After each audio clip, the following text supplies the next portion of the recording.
One powerful action scene in The Protege required Maggie Q's fleeing assassin to leap off a four-story balcony, holding a wall-secured fire hose to sail safely to the floor, while firing a handgun, of course.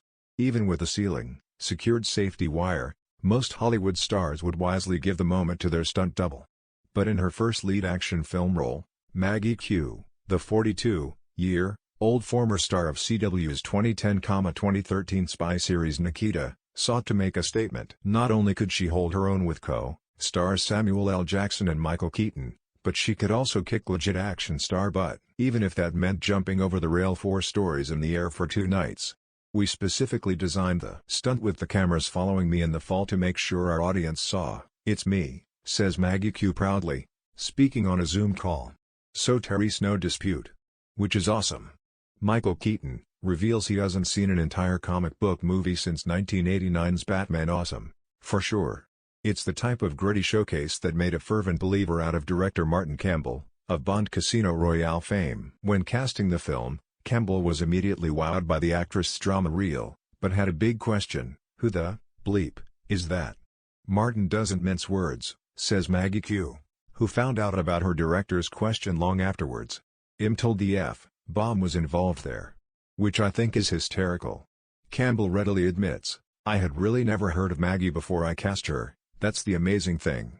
I was impressed by the acting." I then said, "We've got to have Maggie Q, that's the end of it." Increasingly, others have had the same insistence for the multi-talented actress who can seemingly tackle any genre. On TV, Maggie Q has built a zealous fan base after starring in Designated Survivor, Young Justice, Stalker, alongside one-time fiancé Dylan McDermott, and playing the title assassin in 3 seasons of Nikita. In film, she's starred alongside Tom Cruise in 2006's Mission: Impossible 3 and has appeared in 2007's Live Free or Die Hard and in all 3 Divergent films.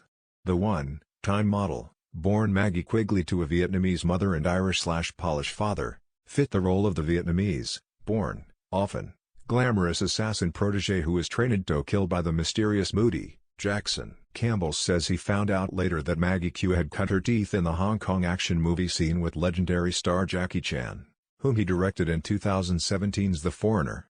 In Hong Kong in 2000, the actress developed her single-letter last name from the repeated shorthand of a prominent Chinese newspaper. They just put a letter Q and that was that. Everyone called me Maggie Q after that. She also developed a taste for action, making 2002's Naked Weapon. One of her stunt doubles sliced a hand open performing a wire stunt. Director Siu Tong Ching told Maggie Q to take over.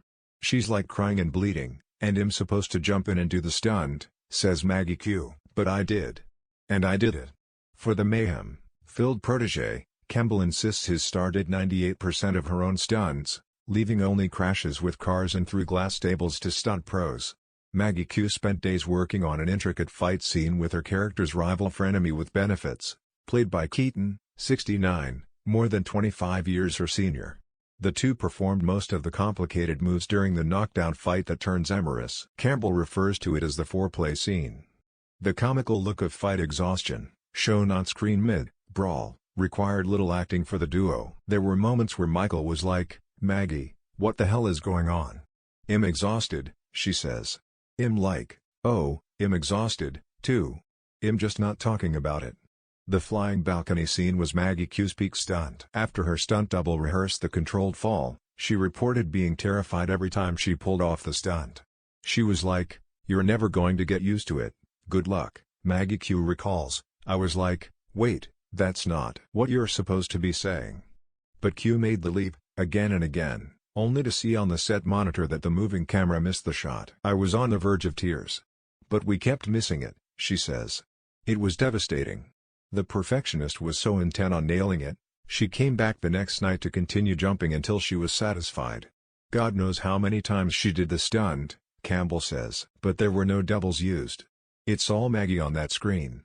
While Maggie Q is following up The Protege by moving to comedy with the Fox TV series Pivoting, she's thankful for the action spotlight and for Campbell, even if he did initially ask who she was. "Martin probably saved me from a few others asking the same question if I didn't do this movie," she says. "But it won't happen again.